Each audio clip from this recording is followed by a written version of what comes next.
Hello, everyone. Today, Janine Hernandez and I will be presenting the topic of symbolism.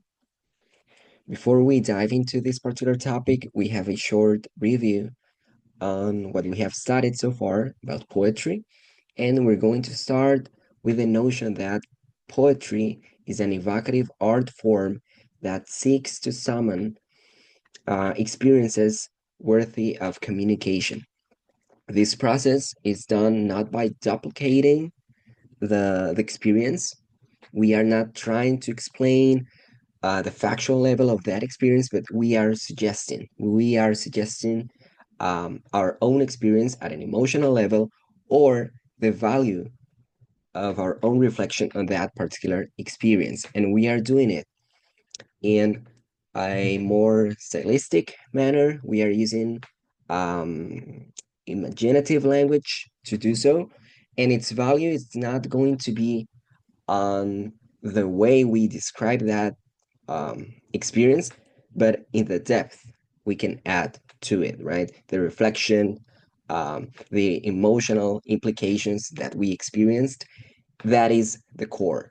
That is the important, let's say, aspect that we are trying to express. Then, poetry focuses mainly on the essence, the experience, what was lived at an emotional level, as I just mentioned, and not on facts. And it fuses memory and imagination. This can be done through several literal devices, such as metaphors or similes.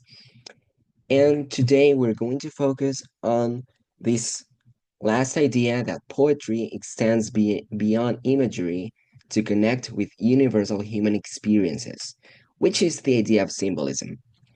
Sometimes, for some poets, when metaphors and similes are not the device they are looking for to express a particular idea, they can make use of symbols that have this connotation at a universal human level, let's say.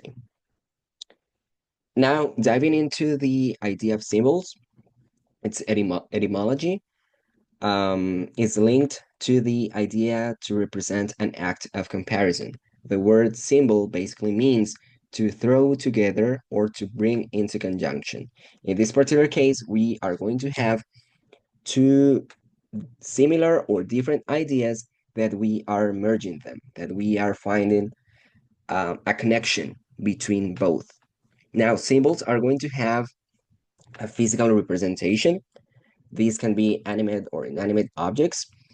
And what is the most important aspect of symbols is that we are going to have two meanings for them. One is going to be a literal meaning based on the factual representation of that symbol, on what we can observe, on the object in its factual reality, and the figurative meaning we add to it based on our own interpretation, our own reflection on several abstract concepts, ideas that we are finding a connection between that object, that physical representation, and that abstract idea. And we are just merging that into a symbol. Now, symbols also work at an subconscious level. They vary across cultures, but that is like the most important aspect that we are having a literal and a figurative meaning to a particular symbol. And these symbols work as extensions of figurative devices that poets can make use of. Now, my classmate Janirian is going to continue elaborating on this particular idea.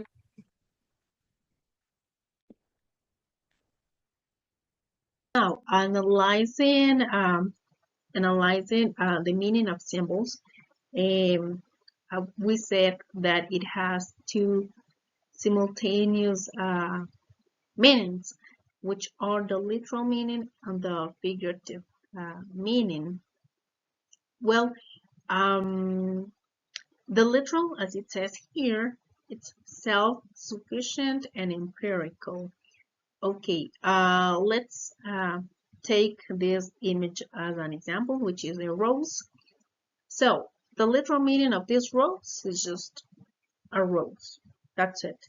It doesn't require interpretation. It just what you observe, the qualities you observe, that's it. No interpretation. And on the other side, figurative meaning, it's a little bit more complex. It says that it adds depth, complexity, and attractiveness to a word or to an image or to an idea. It basically, the meaning of this relies on associations. So, taking the same example of this rose, now we have a rose from a figurative meaning that might mean love and beauty. So, those are the different meanings a symbol can have. Symbols in poetic contexts have different functions. First, we have it pictorializes and particularizes something that is abstract. It basically illustrates or makes us think of something that it's not tangible. Then symbols are related to familiar objects, or we have established a familiar comparisons. So, for example, a rose as a symbol might mean love, beauty, and youth, since it evokes feelings with its vibrant uh, colors. Also, we have other examples such as circle, a garden. A circle might represent wholeness and unity because it is interconnected and it gives the sense of eternity, completeness. While a garden besides paradise and fertility, it might also show growth, harmony in nature, beauty, and other meanings. It's interesting because the meanings of those symbols might differ from culture to culture. It says that a symbol is enriched by experiential and cultural associations. So it basically means that a symbol's interpretation varies depending on the reader's personal experiences, backgrounds, and previous knowledge. Also, in poetic contexts, symbols support the writer's intentions. It gives meaning to the work.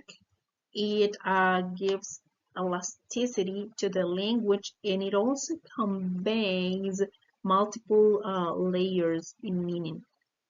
It is what enriches and what gives or lets us explore deeper interpretations as readers.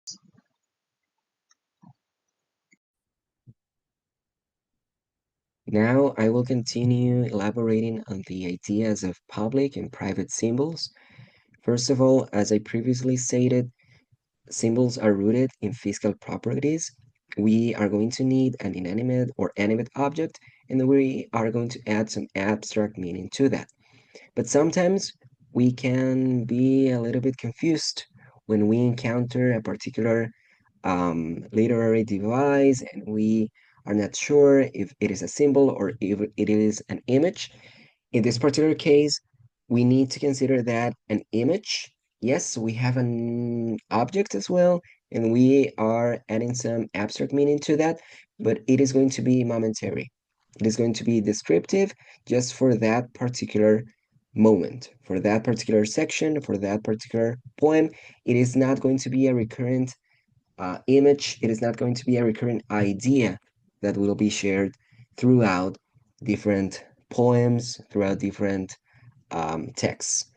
In this particular way, we can understand the symbol as, yes, an abstract meaning attached to physical or to an animate or inanimate object that is recurrent, that it has particular theme that has been spread throughout different cultures, throughout different periods, and that even different readers can grasp that abstract idea that has been attached to that particular um, object.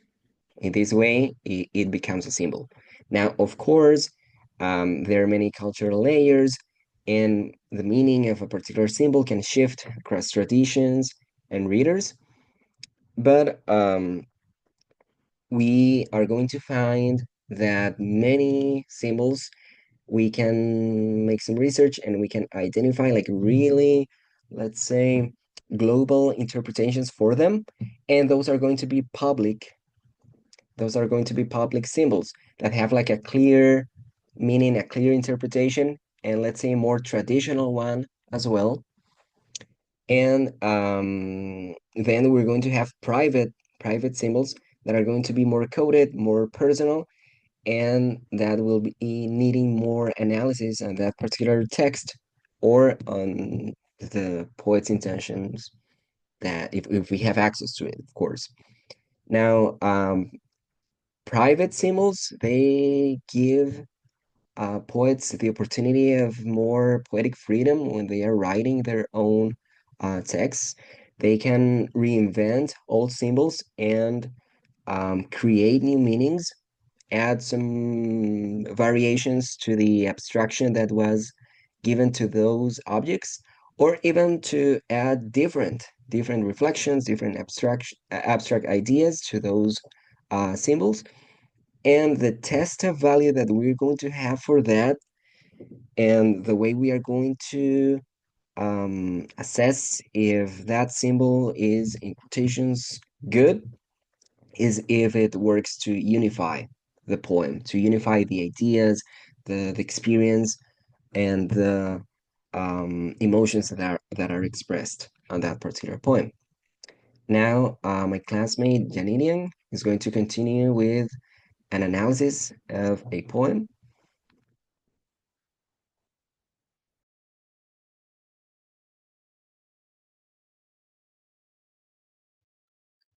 Let's enjoy and also analyze this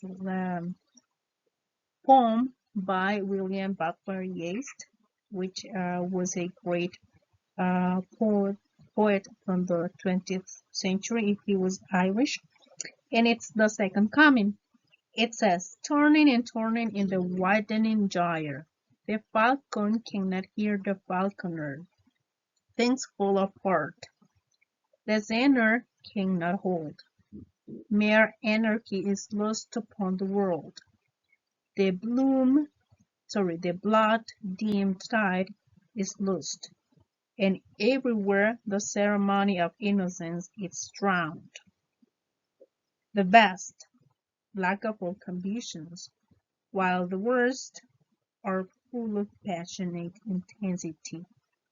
Surely some revelation is at hand.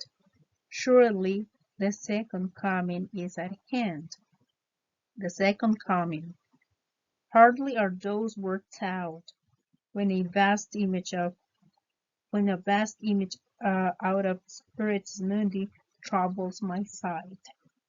Somewhere in sands of the desert, a shape with lion body and the head of a man, a gaze blank and pitiless as the sun, is moving its slow tides, while all about it reels shadow on the indignant desert birds. The darkness drops again, but now I know that 20 centuries of stony sleep were vexed to nightmare by a rocking cradle. And what rough beast? Its hour come round at last, slouches our Bethlehem to be born. In this poem, we can identify several images and also symbols related to religion. First, let's see here. I have them. It says, Some of the images: widening gyre, falcon, falconer, the ceremony of innocence, the second comment, which is the title, um, the spiritus mundi, uh, the specific description of the mythological creature, the rocking cradle. Those are some, and the rock beast. Those are some of the images we can images and symbols uh, that we can identify in this text. Now, we should analyze some of them. Those are just some of the images and symbols we can identify in this poem. But let's talk about some specific ones. As I mentioned, the title. So the title is the second coming. In this text, it might refer to the concept um, reincarnation of Christ and the new era that it's marked by chaos and terrifying figures, as it mentions, turning and turning. Mhm. It says that anarchy it's loosed upon the world, and the center cannot hold. So it's chaos. Then the second, it's second symbol. It's the widening gyre. That's in the first line of the first stanza. It says, turning and turning in the widening gyre.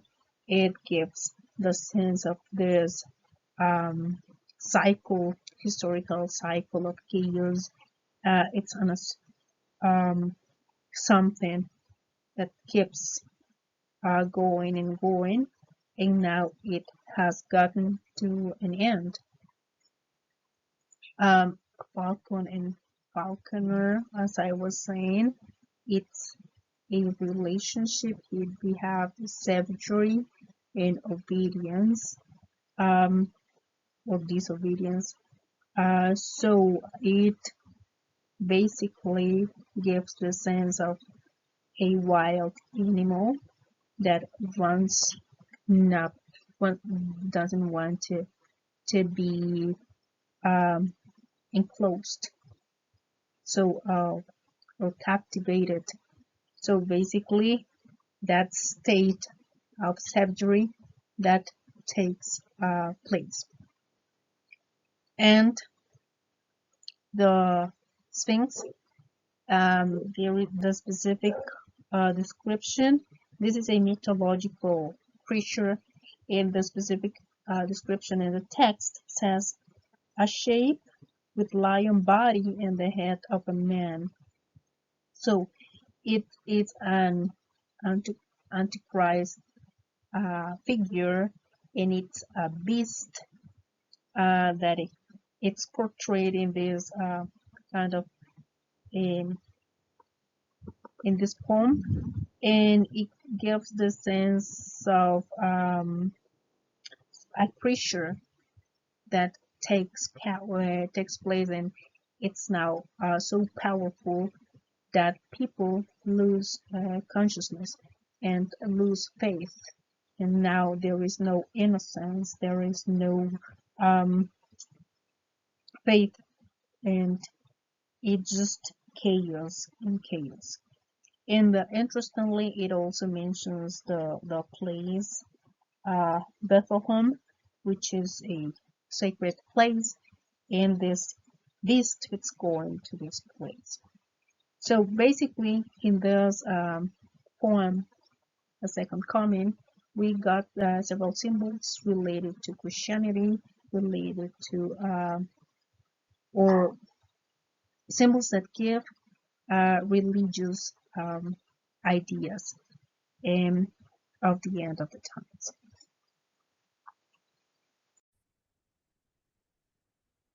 Now, due to time constraints, we are just going to provide a short analysis of some extracts from the poem Goblin Market by Cristina Rossetti. We have some symbols like the goblin fruit and the activating, which can be related to this ancient symbol of Eve eating the apple from the tree. Then we have the golden hair. We have more symbols lilies, like lilies in a flood. We have the symbol of a flood, and we have all of these that can represent this whole notion of purity. Then we're going to have the Goblin Man with animalistic features that we can encounter as well in tales like Little Red Riding Hood, and that are usually related to this abstract idea of depravity and um, men just trying to take advantage of women, especially young women. Then we're going to have this idea of Sister's Bond, really present in the Victorian period, as probably you have read on today's article. And then the symbol of a grave that is usually related to death, but not just factual death, but also to all of these ideas of becoming an outcast, which personally I think is the one that is the most suitable for this particular poem, and the idea of a bride as well. Now, my classmate Janidian is going to continue with the conclusions of our presentation. Let's summarize the different characteristics of symbols. Number one, images and symbols are related. Basically, symbols are based on images, or images are the foundation of symbols because they go through a process in which they become symbols. So, images and symbols are related. Second, images become symbols. This is related to the previous one. There is a transformation process that it's gradual in which the image becomes a symbol. First, um, we have an image with a concrete meaning, and then it gains symbolic weight through repetition, context, and associations. And the last characteristic of symbols refers to symbols are universal without being trite. Trite means overused, like losing meaning. So across cultures and time periods, um, they have gained meaning and they have been used in a fresh and innovative way to add depth and complexity to the text. Those are the characteristics of symbols, and the writers uh, add or create a work with context and deeper meanings so we can interpret and have a deeper analysis. Thank you.